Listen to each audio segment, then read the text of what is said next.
আসসালামু আলাইকুম অ্যাডমিশন শিক্ষার্থীরা, তোমাদের ঢাকা ইউনিভার্সিটির যেহেতু পরীক্ষাটা পড়ে গেছে একসাথে 26, 27, 28 টানা পড়ে গেছে। অনেকের সিট জগন্নাথ এবং জাহাঙ্গীরনগরের জন্য ঢাকায় আছে, বাট ঢাকা ইউনিভার্সিটির সিট তোমার রাখছিল আসলে বিভাগীয় শহরে, যেটার কারণে ঢাকা ইউনিভার্সিটি তোমাদের জন্য সিট পরিবর্তনের জন্য একটা সময়সীমা দিয়ে দিছে 21 থেকে 23 তারিখ, মানে কালকে রাত 12টা পর্যন্ত তুমি সিট চেঞ্জ করতে পারবা। এখন এই ব্যাপারে অনেকে আমাকে প্রশ্ন করতে ভাই ভিডিওটা দেখা দিলে বেটার হয়, কীভাবে করলে ভালো হয়।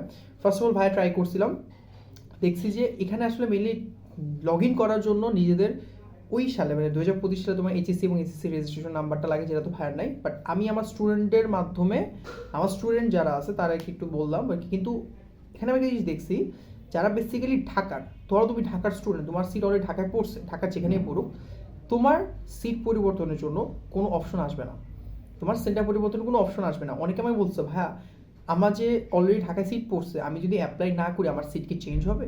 অনেকে প্রশ্ন করছে ভাইয়া আমার ঢাকার মধ্যে আমি কিছু চেঞ্জ করতে চাচ্ছি, আমি কি আবার চেঞ্জ করতে পারবো? এখন তাদের জন্য যদি বলি, তোমার যাদের ঢাকায় সিট অলরেডি পড়ে গেছে তাদের সিট পরিবর্তনের কোনো সুযোগ নেই, তাদের এখানে অপশনই আসবে না, ঢাকার সিট পরিবর্তনের কোনো অপশনই আসবে না। জাস্ট তুমি দেখবে লগ ইন করছো, লগ ইন করে দেখবে যে তোমার হয়তো ওই অ্যাডমিট কার্ড এগুলো শো করতেছে, আর হচ্ছে তোমার নর্মাল নোটিস এগুলো দেখাচ্ছে, তোমার সিট পরিবর্তনের কিছুই আসে নাই।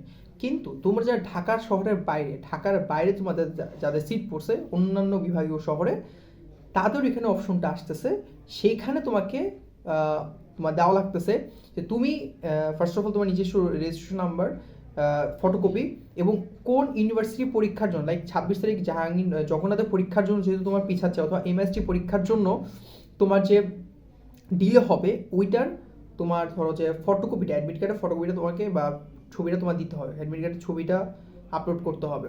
এখন এইটার একটু ইম্পর্টেন্ট জিনিস, যাদের পরীক্ষা ধরো এমএসটিতে পরীক্ষা আছে, যাদের এমএসটিতে পরীক্ষা আছে অবশ্যই তারা সেটাই দেবে। ধরো তুমি জাগরণাতে পরীক্ষা দিচ্ছ, এমএসটিতে পরীক্ষা দিচ্ছ, তাদেরকে বলবো তুমি এমএসটিটা আপলোড দাও, যদি এমএসটির পরীক্ষাটা প্লাস হচ্ছে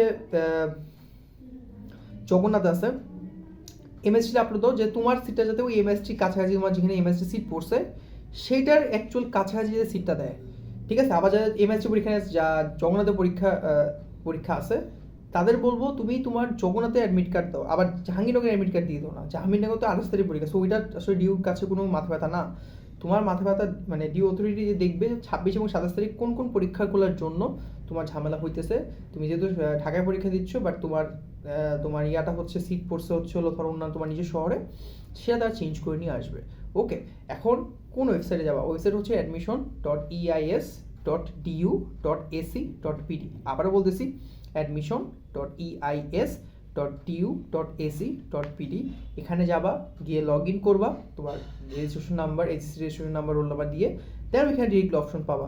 এখন তোমরা যারা ঢাকার মধ্যে আসো তাদের বেসিক্যালি কিছুই আসবে না, চেঞ্জ হবে না।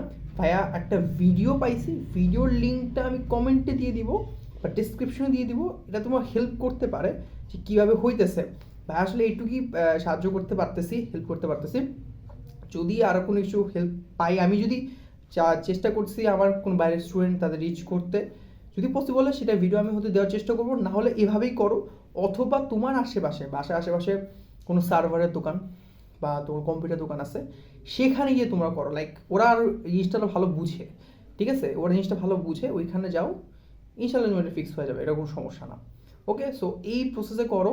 ঢাকার বাইরে যারা আছো তারা সিট চেঞ্জ করতে পারবা, ঢাকার মধ্যে যারা আছো তারা সিট চেঞ্জ করার কোনো ওয়ে নাই, যেখানে আছে সেখানেই তোমার পরীক্ষা দিতে হবে। ধন্যবাদ।